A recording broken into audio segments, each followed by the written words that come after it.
Okay, now at 7 o'clock, let's call this meeting to order, please. Everyone, please rise for the pledge of allegiance. Pledge allegiance To the flag of the United States of America and to the republic for which it stands, one nation, under God, indivisible, with liberty and justice for all. Roll call, please. Present. Butcher? Here. Krasinski? Here. Curtis? Here. Funkasser? Here. Turles? Here. Hernandez? Here. Quorum is established. Do we have any amendments to tonight's agenda? Okay. I know there's no presentations listed on the agenda, but we do have a super secret Community Hero Award presentation. I would like to call Miss Slepika front and center to take over from here.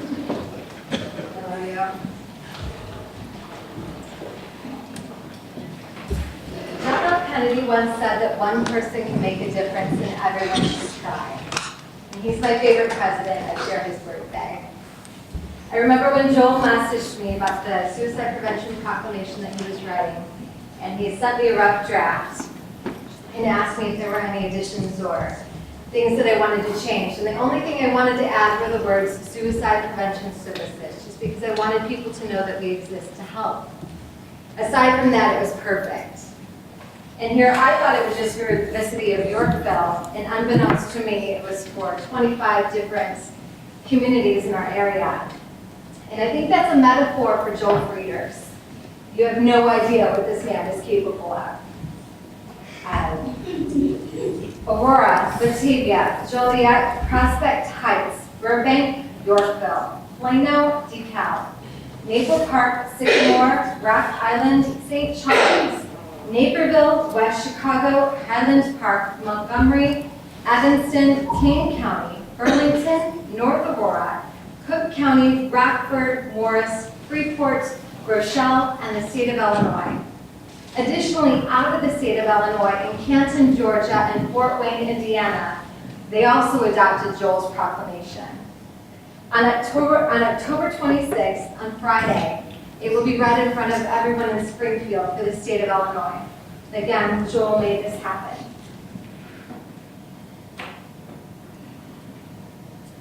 Thank you, Joel Frieders, for reaching out to every area city council to share your proclamation with them. Thank you for writing it. Your dedication to our mission is incredible, and we are so grateful. Specifically in this proclamation, it asks each of us to reach out to our friends, family, and neighbors to let them know that they are appreciated and valued by any means necessary. I value each of you today, and I thank you for your time in joining me to celebrate our friend. Today, in this moment, I would like to use this platform to show Joel how much he is loved, valued, and appreciated. I've had this on my heart for quite some time. Thank you, Yorkville, for giving me this opportunity. Thank you, Joel, for encouraging us to talk about something that no one wants to talk about. Thank you for talking about suicide. As we express our gratitude, we must never forget the highest appreciation is not to utter words, but to live by them. And those are, again, the words of John F. Kennedy, my favorite president. On your way out today, please hug someone, even if you don't know them, because we are a community, a family, and we need to support one another and live out our appreciation for Joel Frieders. Thank you.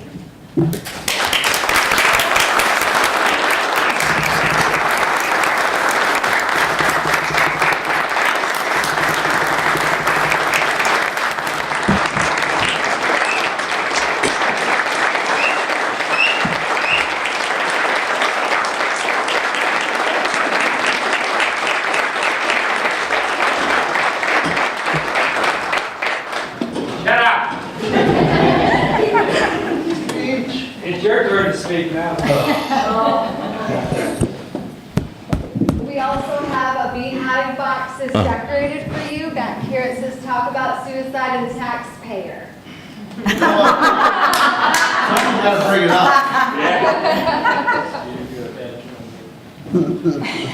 It's heavy. Oh, you're kidding. Honey, please.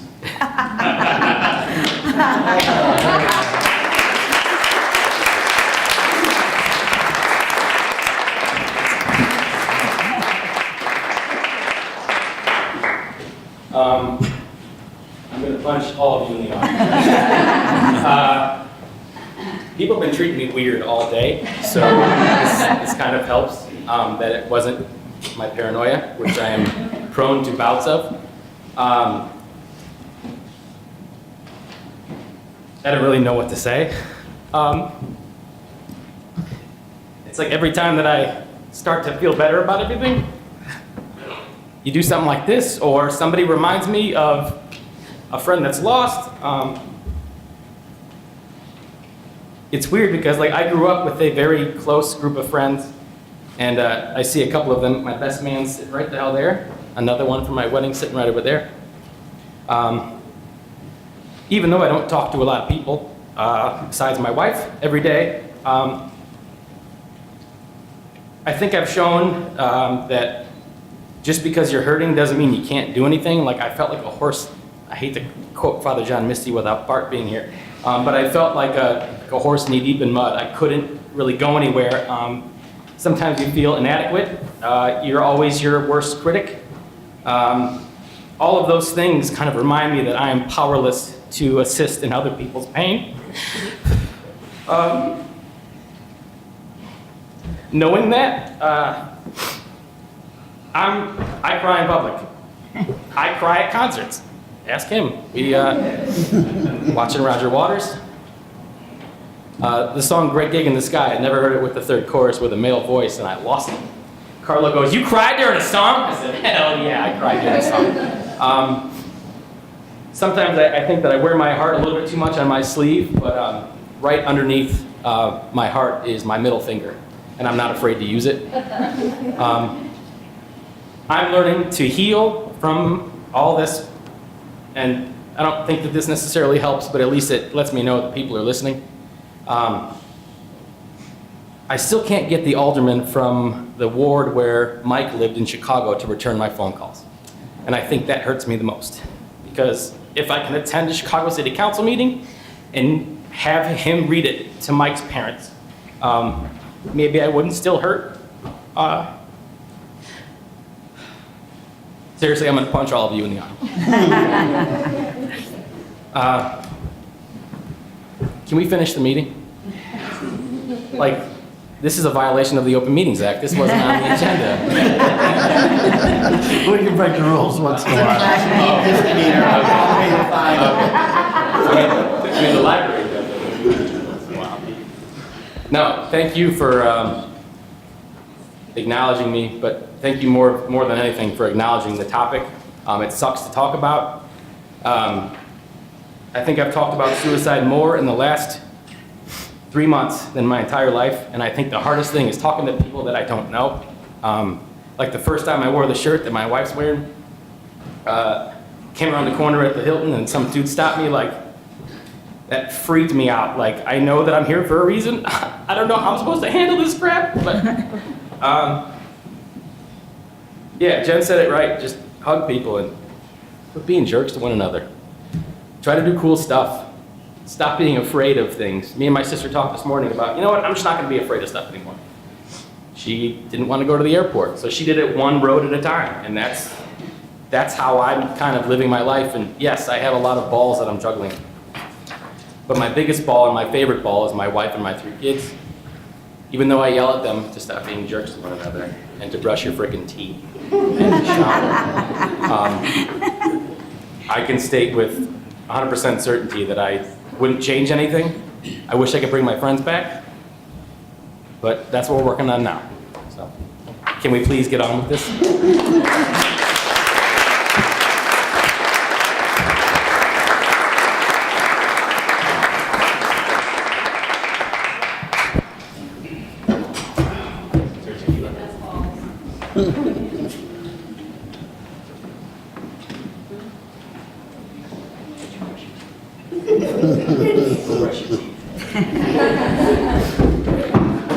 Well, thank you, Jen, and thank you everyone for coming out today. And Joel, you know we love you and definitely appreciate everything you do. And Yorkville was honored to be the first community to pass a resolution. So thanks for bringing it forward. Okay.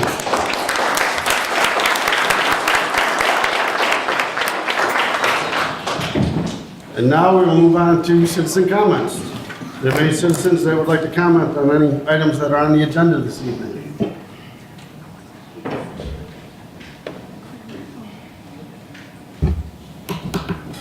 Or Julie, you have anything else you want to say? No, I don't. If you want to leave, you can- if anyone would like to go, now's a good time. Thank you again.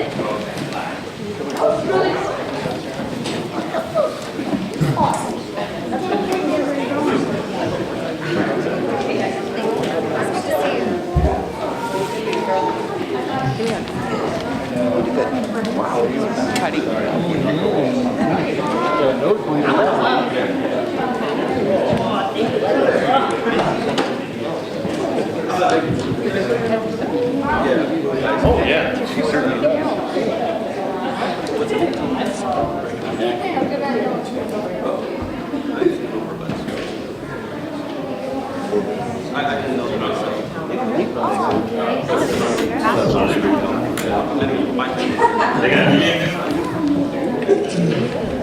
They did that.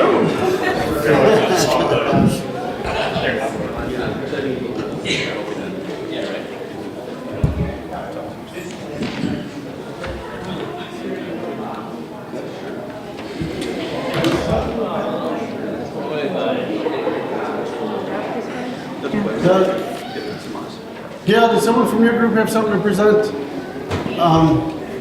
Did anyone want to speak now, even though it's on agenda items? Yeah, otherwise you have to wait till the end of the meeting, so if you wanted to come up now, that'd be fine.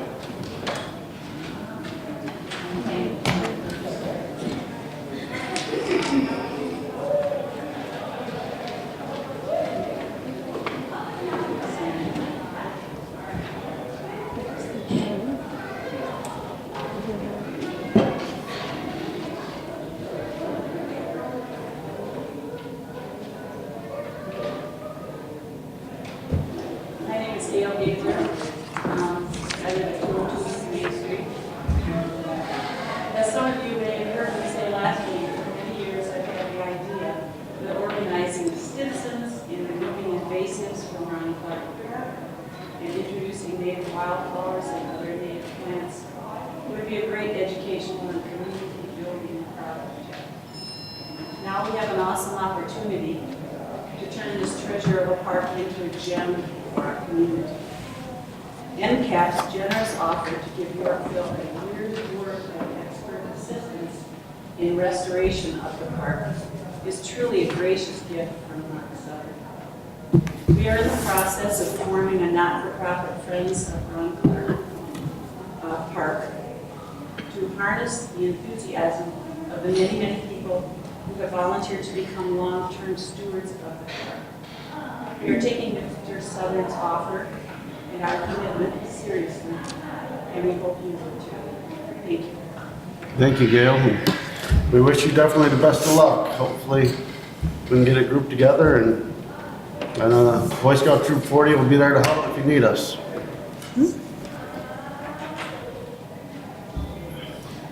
I'm not going to be so nice.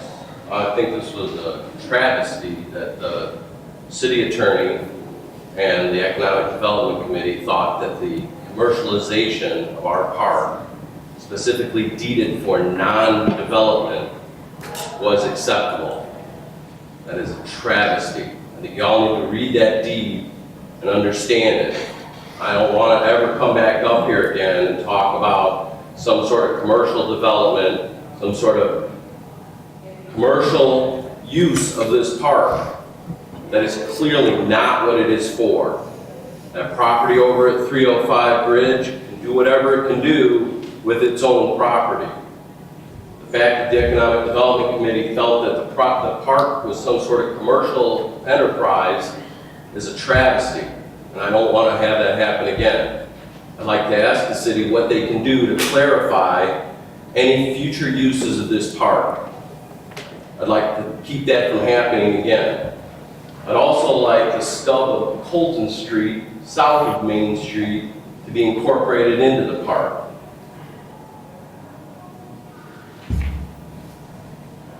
That's all. I'm very upset. Thank you. All right, on that note, we'll move to our regular agenda. I'll entertain a motion to approve the consent agenda. So moved. Roll call? Colosimo, Aye. Wilczewski, Aye. Rulis, Aye. Peters, Aye. Funkhauser, Aye. Schock, Aye. Hernandez, Aye. Ocher. Aye. Motion passes. I have no minutes for approval, no mayor's report. Public Works Committee report? Yeah, make a motion to authorize the mayor to sign the letter of intent concurring with the project scope, concurring with the sidewalk path scope, costs and long-term maintenance, concurring with the shared use path scope, costs and long-term maintenance, and concurring with the landscape median long-term maintenance. The IDOT improvement of US 30 from Illinois 47 to Illinois 31. We have a second? Second. Comments or questions? Yes, sir. Well, we're obviously voting right now on consenting to more paths in the future, is in essence what we're doing. This does not fall under the purview of push for the path. These are new paths, more paths. Look, I've always been against the paths from the mere financial aspect. I think paths are great. I think people running on them, jogging on them, biking on them, I think that's great.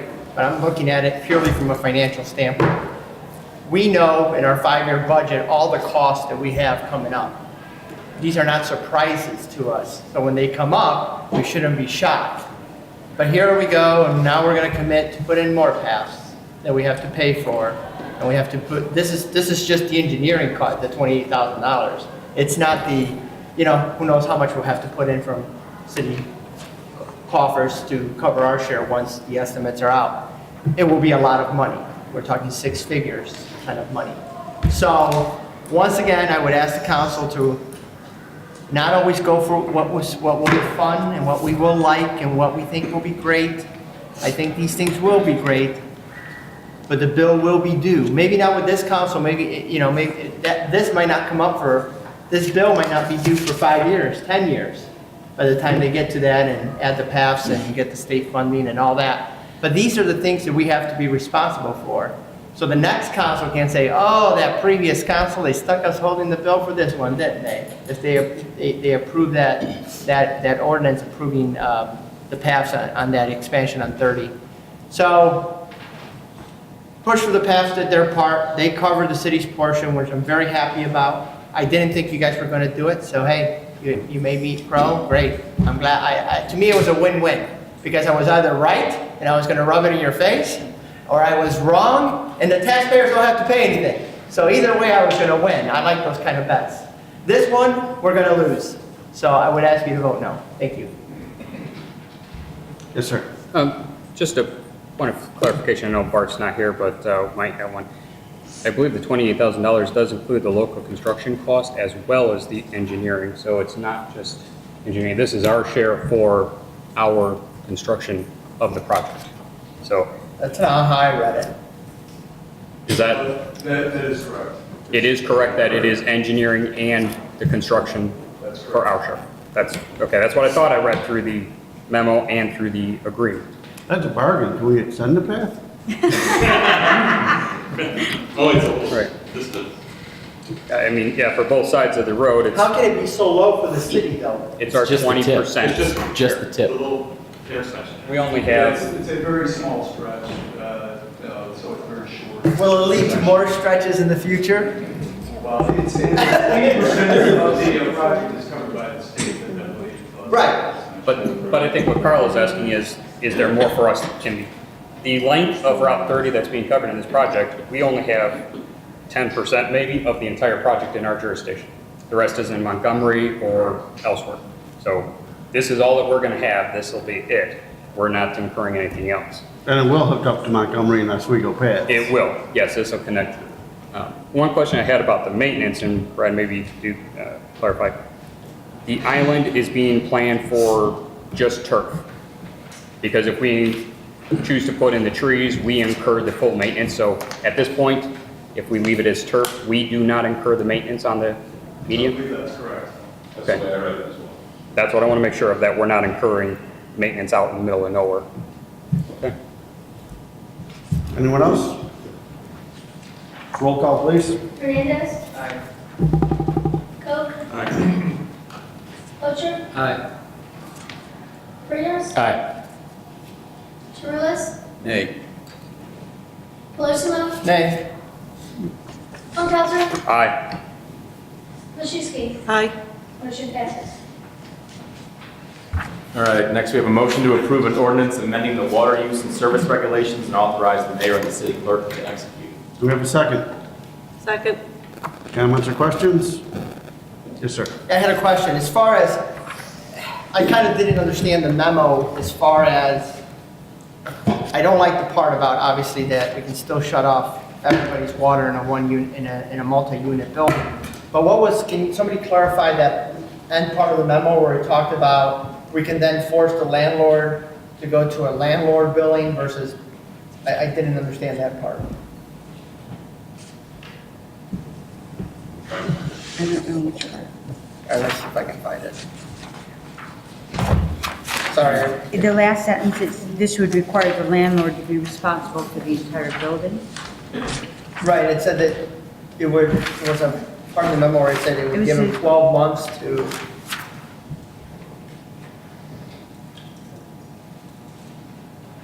Staff proposes to notify the owner of the building and this is if there's a outstanding bill, and force them to transition to a landlord account in the next year, 12 months.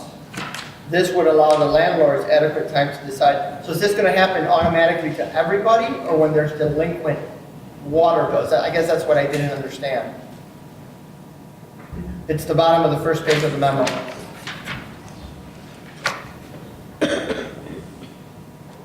I believe that's for all. So under the new ordinance, Transition. it will give the landlords 12 months to transition all the units, If there's one shut off. or- and they own the entire building. They would have to I transition. believe that is correct, Kathy, is that what you? That's my understanding. Okay. I- But in those several buildings where there's multiple owners in the building with one shut-off unit, that will not obviously happen because there is no landlord. But under this ordinance, we can still shut off everybody's water if one of those owners does not pay their water bill. By ordinance. By ordinance. In reality, we work with the owners to not do Right, but city councils and directors and people 10 years from now, which might not be us, might not be as nice or as, that. Yes and no, we lived with this rule for since as long as I've been here, which was many councils and 2 directors. I just, to me, it's a tough pill to swallow, more towards the ones where they're individual owners. They're all on one meter, so my neighbor doesn't pay their water bill, I don't get water. And that's the case that where we do work, and I know that can change as well, we do work to try to get it so it's that we can we shut off the one person, not the other rest of the building. But how would you do that if there's only one? Well, we went into and shut off the actual valve with the landlord's permission to the one unit where it branches off after the meeting. Well, I'm not talking about the landlord ones, I'm talking about condos or things of that nature where the separate units are owned by individuals. I own my little condo, In an association. right?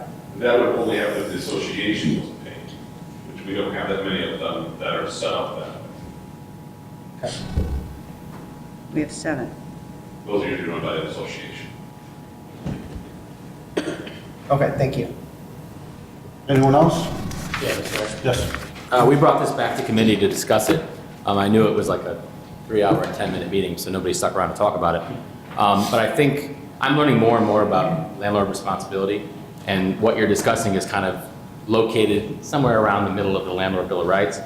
But I think what this does is it puts the responsibility back on the landlord, which Of course, we're gonna work with people because we're human, but it avoids the title of babysitter on the whole billing issue. So it's like, okay, well, this is the bill, so you guys are gonna have to figure it out, as opposed to staff running around and chasing people with pink slip. So all of your concerns, I've gone over and over in my head, but I think it makes more sense to go, okay, you're a landlord or you're all in this together, you guys gotta figure it out. If there's a continuing problem, maybe you should move towards the multiple meters. And that's why we have that flexibility. Eric is human, promised to stay human. We can move on with it. Anyone else? Roll call? Cook, All right. Butcher, Aye. Peters, All right. Rulis, Aye. Luciano, Aye. Funkelsler, Aye. Machuski, Aye. Hernandez. Aye. Motion passes. Okay, I'll turn it over to Alderman Cope for the Economic Development Committee report. I need a motion to approve an ordinance extending the new residential construction incentive program, bill program, and authorize the mayor and the city clerk to do it. Do we have a second? Comments or questions? Yes, sir. Just a good day for me today, Mr. Mayor. Oh, in all honesty, I mean, it's been a good program. It was never designed to last forever. Right. You know, I mean, hopefully, I mean, building permits don't take a huge hit, but we'll see. You know, I mean, the economy's bouncing back a little bit. I mean, I think the program served its purpose. Well, I guess if you look at the title, the proposed 7th extension of the build program. This was supposed to be a temporary program to stimulate home construction in the city of Yorkville. And here we are with the 7th extension to this program. Need I remind everyone that the money that we refund back to these homeowners does not go into the water fund. And what will happen down the road is we will not have enough money in the water fund, it will have a deficit, and we will have to raise the water fee. And we will all sit here shocked that we have to raise the water fee. I have, and several of you and I have suggested many times that if this program was so great, we should fund it from the general fund, the holy grail of funds, because it's such a great program that it deserved to be funded through the general fund, and nobody took me up on that. And we keep funding it from the ever-depleting water fund that we will eventually have to replenish. And then we will say, we don't have a choice. We have to have water. Our residents want their toilets to flush, and our residents want their sinks and dishwashers to work, and we have to have drinking water. And those are all very valid statements. You're right, the residents want, but once again, this is about looking to the future. You know, at $5,000 a pop that we're waiving on each one of these, I don't know how many we've done at this point, several hundred. And now here we are, we're throwing out 30 more. And I know one of the big things the committee, I listened to the audio, I mean, one of the big things the committee was, well, we don't want the developers to, you know, be surprised with this, we're ending the program. That's been the excuse every single time. Well, we got to give the developers time. And we warn the developers that we're going to end the program, and then we continue the program. And then the developers come in here and say, please let us keep the program, and we let them keep the program, but we're going to end it next time, and we don't end the program. And here we are on the 7th extension. In fact, I hear some developers are having people sign agreements that they will refund them the developer's portion of the build program after they close on their house and get the check from the city. So the city and the developer are paying out the $5,000 each, and the developer gets their $5,000 back. But the city doesn't. So who are the fools? We are the fools. And now if this passes, we will be the fools 30 more times before the program expires. So I would ask that you vote no on this, end the program at the end of this year how it's supposed to end, and if any developer is shocked that this program has ended, they haven't been paying attention to what we've been talking about on this council. Thank you. Anyone else? Can I clap? If you would like. No, can I speak too? It's like the House of Commons, you can just, yeah! Well, I can't get my boots off fast enough to throw it.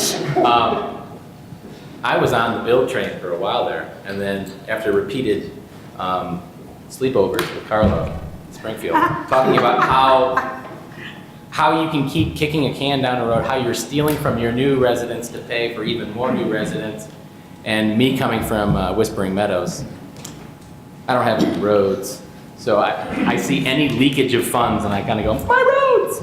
So when we walked into EDC last time and discussed this, I was all, nah, turn it off. We've been turning this off at the end of December since the last time we renewed this. It's the sixth proposed. That was the sixth proposed, the sunset. I was trying to quote Fiddler on the Roof with the sunrise sunset. It didn't work, but I was going in that direction. When we talked about doing a full year and then tapering it off, I was like, nah, just let it fizzle out in December because it's over with. I mean, if they want to make an arrangement and figure something out on their end, I'm all for getting inventive.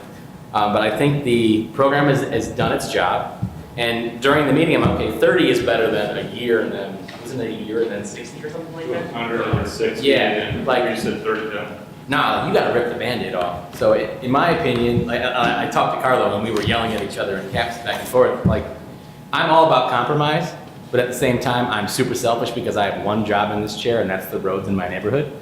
So while everything else might be somewhat important, I'm perfectly comfortable saying, I really don't care compared to my roads. So on this one, I'm gonna have to revert back to my original opinion going into EDC last time. I'm perfectly okay with the fizzle out in December of 2017. Amen. You wanna clap for me? I think this has been a very beneficial program to the city. We have several hundred more homes in our community that are attributed to this program. And some will argue that, well, they would have come here anyways. Not necessarily. Time will tell and see what it's going to do. I do support this. I think this is good. If you think about how many more homes we have in our community, that helps to go pay for our infrastructure through our taxes. Yes, we forewent the initial impact fee that was there, the $5,000.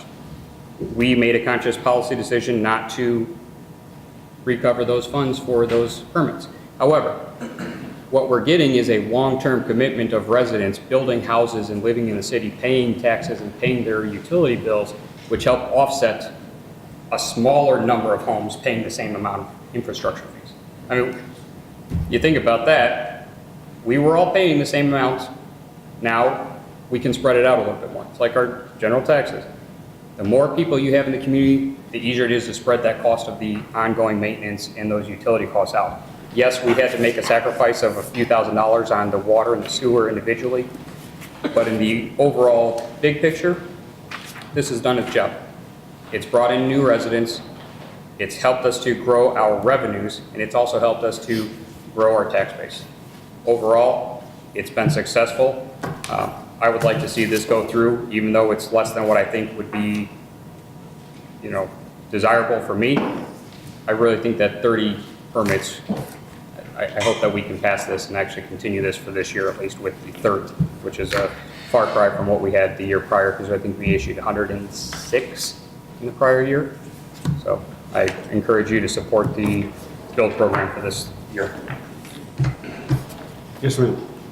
Well, I agree with Alderman Funkhauser. I'd like to see it go on. I'd like to see it cut down to half. And the reason is, us people on the south side are looking for more homes there, and I'd like to hope that this spurred some of that building on in like Carlo's neighborhood and that, so that we could get some developers up there.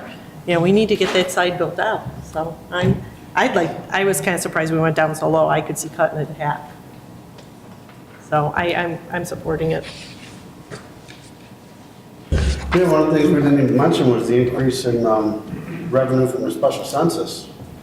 And that's something we're gonna get forever. Anyone else? Okay, roll call. Butcher, Nay. Peters, Nay. Fearless, Nay. Lucinda, Nay. Funkasser, Aye. Machuski, Aye. Hernandez, Nay. Phillips. Aye. So motion Dale? Yes. Kept me from getting a chance to vote. Okay, so be it. My day of reckoning is here. Only took 7 years. It only took 7 years. I knew I'd get it. All right, we have no public safety committee report, no admin, nothing from park board. We'll move on to planning and zoning commission. I'll entertain a motion to approve an ordinance amending the Yorkville zoning ordinance by adding guidelines, standards, and procedures for temporary and seasonal uses in the city's right-of-way and authorize the mayor and city clerk to execute. So moved.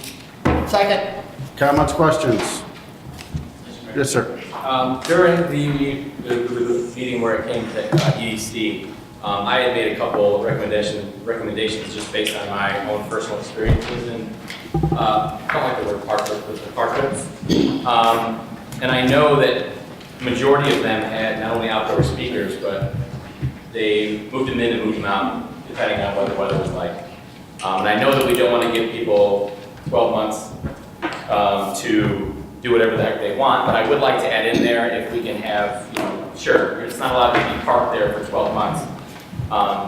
But if we can have the little caveat in it that says, with community development director authorization on a case-by-case basis, that way you're in constant communication. We don't want these restaurants just kind of parking their stuff outside.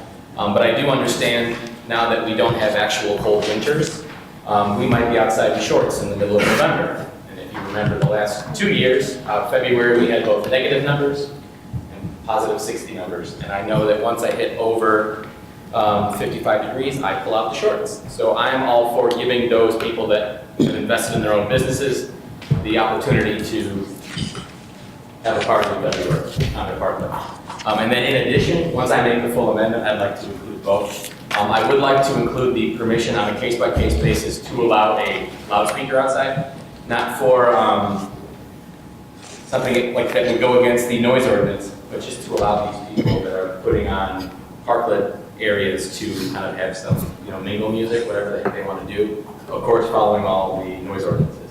But those are the two things that I discussed in our committee. PZC didn't think that my words were very cute, but I think I'm pretty dashing today, and I'd like to see a lot of amendments to include those two items. Yes. Yes. I'm going to disagree with you on the noise. I live up the hill from one of these establishments, and I'm not complaining, because I don't complain about noise in my neighborhood, especially train noise. But you can hear it, and they're not even outside with speakers. I can hear it on many, that it's not overbearing or loud, but if I can hear it, I don't know about the people in a little bit closer proximity. So I don't know if I agree with having the speakers out there, because it does carry up into the neighborhoods. But then if we complained about it and figured it out, they could then direct their speaker elsewhere. And I'm not talking about multiple speakers. Do they need a speaker because when the train goes through, it's too noisy? Yeah, the train is just loud. Maybe that's what they need. Well, there's tracks there? There are. I never saw them. Yeah. Yes, sir. I agree with 50% of what Joel said. I think having some flexibility with community director to say, yeah, it's 75 degrees in November, which could very well happen. You mind if we stay open this weekend? I think that's reasonable, but I agree with the sound. I'd rather keep that inside, but for the first part of your amendment, I would support it. So we feel people out on the second half of my amendment? Or how does that work? We got 2 no's. I was just suggesting to the mayor that maybe this goes back to committee because we've got several months before we'd have to implement it. So that if it goes back to committee, maybe you can talk some of your fellow aldermen into agreeing on the sound. It does not sound like the sound's gonna go on this, but at least we could get it to a form in terms of giving discretion and better direction to our community development director. Is it possible to vote on it with the amendment that I think most of us are okay with? And that's just me assuming, but we all know what happens when you assume. And then possibly kicking the speaker thing after we get, input from the people who would be applying these things. Because the last thing I want to do is slow something down. Like I'm just putting my. So for your specific amendment, you wanted to say that these would be allowed from, what did we say, April to October? I forgot what we said. April 1st through October 31st. Or at the discretion of the community director. On a case-by-case basis. Well, that goes without saying. I like saying it though, because it's like long. Less is more in Right. jargon. And we. So pay by from the word, April so- to October, or at the discretion of the Okay. community director. Yes. So So- I make that motion to amend this ordinance with that. You have to be specific as to what you want. I would like to amend this ordinance to include the annual scheduling to include outside of the April to October 31st, with the community development director authorization. On a case-by-case basis. Yes, on a case by case. Do we have a second on the motion to amend? Second. Comments or questions on the amendment? All right. So we'll have a vote on the amendment? Roll call vote on the amendment. Reuters. Aye. Tourilus. Aye. Colosimo. Aye. Funkelsser. Aye. Lushinsky. Aye. Hernandez. Aye. Cook. Aye. Butcher. Aye. Motion passes. Okay, so we're back to the original amended motion. So are you gonna leave the speaker thing off for now, or? Yeah, let's leave it off. Can we bring it back to, because what was it, EDC? Yeah, I think you can see, I know we did the public hearing for the plan, so I don't know if we can take it later. Yeah, if we can pass it with what we discussed. Well, then now you have to take it back from public hearing. Yeah. Pass it. Okay. If you pass it. So many people here. Okay, so we're good to vote on the? Yeah, yes. All right, so roll call vote on the original amended motion. Tourilus. Aye. Colosimo. Aye. Funkelsser. Aye. Lushinsky. Aye. Hernandez. Aye. Cook. Aye. Butcher. Aye. Reuters. Aye. Motion passes. Okay, now I will entertain a motion to approve an ordinance adding outdoor liquor license regulations for patio service adjacent to licensed premises in the city's right-of-way, and authorize the mayor and city clerk to execute. So moved. Second. Comments or questions on that? Roll call, please. Colosimo. Aye. Funkelsser. Aye. Lushinsky. Aye. Hernandez. Aye. Cook. Aye. Butcher. Aye. Reuters. Aye. Tourilus. Aye. Motion passes. Okay, now city council report, city clerk's report, and community and liaison reports. Staff reports. Additional business. We do it, I'll entertain a motion to go into executive session for the discussion of minutes and litigation. So moved. All in favor of going into executive session, please state aye. Aye. Opposed? Okay, we will turn to executive session. Alex. After executive session, no business will be conducted.